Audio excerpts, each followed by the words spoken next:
Shalom. అపోస్తలుల కార్యములు 16వ అధ్యాయము 25-26 వచనములు.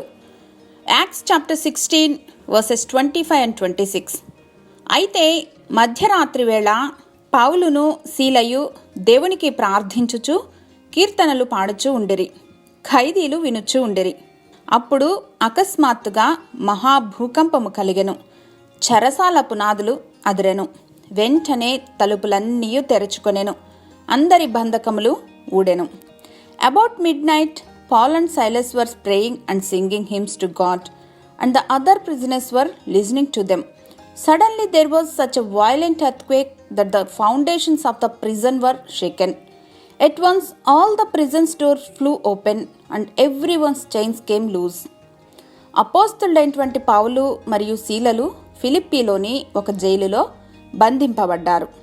న్యాయమైన విచారణ జరగలేదు. ఇంకా తమ తరపున మాట్లాడుకుని డిఫెండ్ చేసుకునేటువంటి అవకాశం కూడా వారికి లభించలేదు.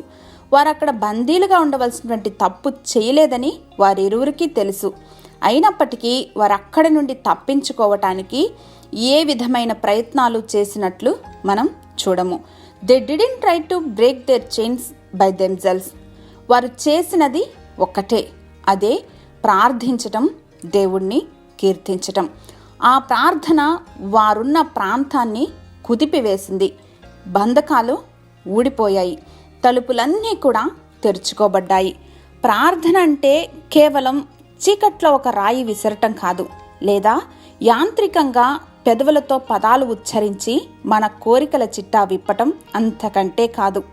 ప్రార్థన అంటే సమస్తం చేయగల సమర్థుడైన దేవునికి విశ్వాసముతో కృతజ్ఞతాపూర్వకంగా విన్నవించుకోవటం. It's a powerful. మరి మన ప్రార్థనలు కూడా అంతటి శక్తివంతమైనవి అని మనము నమ్ముచున్నామా?